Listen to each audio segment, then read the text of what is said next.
Hey everybody, this is Gary Dean, and this is our nightly video report for Thursday, June 30th, 2016. So, the Bulls ended the month with a flurry. I'm still kind of scratching my head on this whole move. I just, again, you know me, I feel like and it's actually becoming the only way to really start looking at the stock market is you're at a poker table. Because you can't look at it as a fundamental thing. That's been thrown out the window for the last 4 years since the Fed has kept the interest rates at basically zero because everyone's been refinancing and buying back their own stocks, so nobody really has any idea what the valuation of any company is right now, and that all has to do with the stock market as well. So there is no fundamental reason to even try to look at this market. So then it's on a technical basis, but then when you look on a technical basis, even that doesn't make sense. So you know what? You look at it as we're at a poker table right now,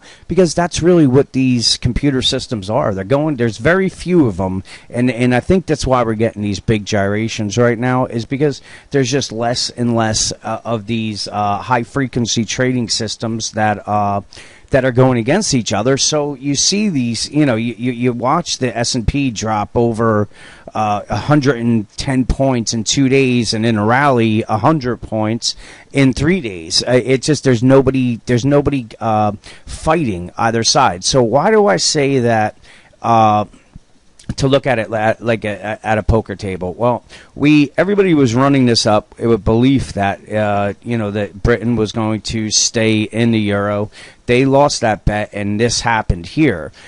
Nobody was really prepared for this move right here as far as being short. So you may have had some people that jumped on the short side here just with this little move here. So there's not a lot of shorts that they're going to be able to squeeze. Right now there's just nobody selling. They're with each other. So it's one of those things that once they get back up to these levels again, I mean, anybody who covered the shorts, like I was saying to do when we had this move down here, I said cover and wait for the bounce. I still haven't put anything out as far as me saying I want to short this market right now, because we're going into a long weekend, and the Bulls absolutely love to work when the markets the cash markets are closed, and they can push, these computer systems can push it in after hours with no volume, or right before a holiday weekend, because everybody leaves, a half day on Friday or takes Friday off. The big players,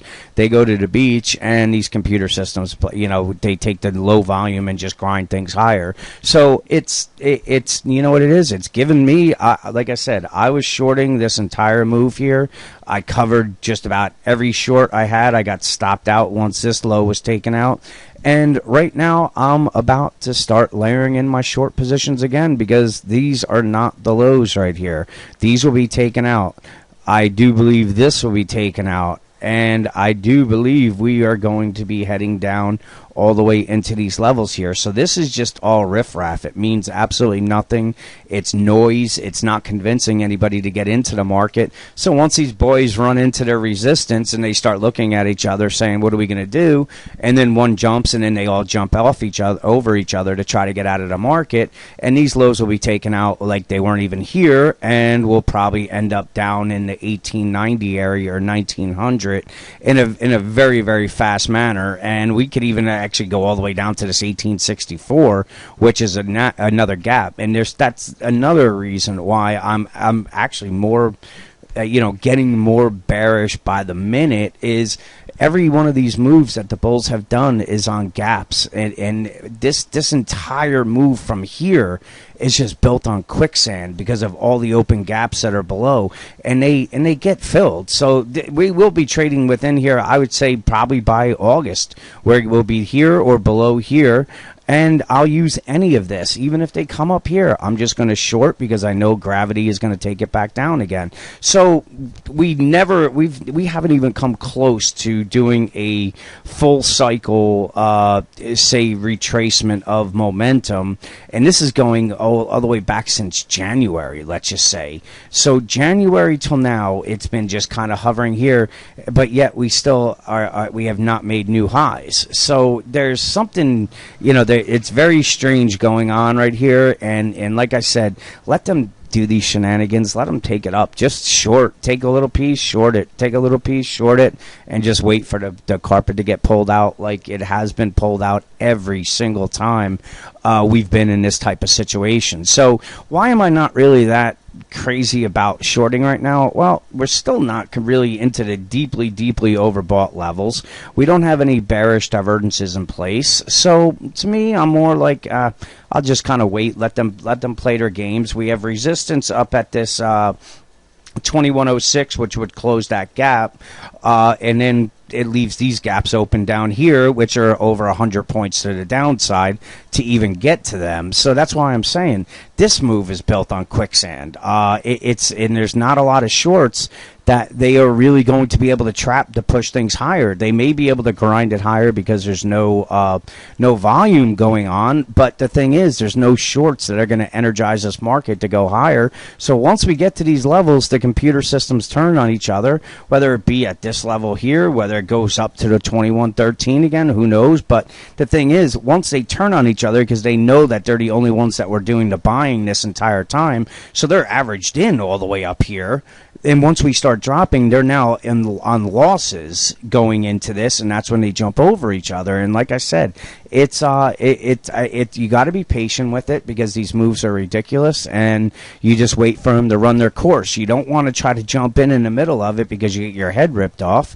And now we're going to start seeing the momentum start to curl over as we run into this resistance, and that's when you start to get aggressive on the short side.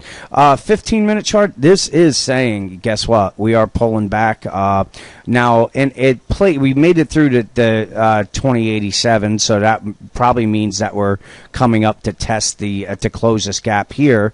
But the bearish divergences on the 15-minute chart is screaming, do not buy into this rally no matter what, because it's gonna fail, just like all the rest of them have failed. And I would say, at bare minimum, we're going to see a quick, say 50, 60 point drop right here. They may hold it and come back up again. We'll have to wait and see. The only reason why I would say that is because that would form some bearish divergences, but we never really had any bullish divergences that kicked off this, this gap up move that, is just silly in my eyes. I scratch my head on it, but I'm watching it happen, and I'm not fighting it. I'm not short, so I'm not angry. I'm just kind of chuckling, saying, when are they going to learn their lesson? Because they've been doing this for over a year and a half, and every single time they've done this, they've failed, but yet they're going back to the same exact play again, and it's going to fail again. I guarantee you that.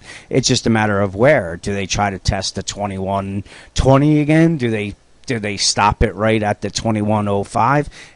That part doesn't really matter, because you're talking about 10, 15 points that are you're risking right here, and you're going to have a 200-300 point move to the downside. So don't believe in this, but don't be. I'm not ready to get aggressive on the short side yet, but just don't believe this rally. This thing is going to be given back faster than this, and it will probably be in a crash-like move. So with that, enjoy your long weekend, and I will talk to you guys in the morning.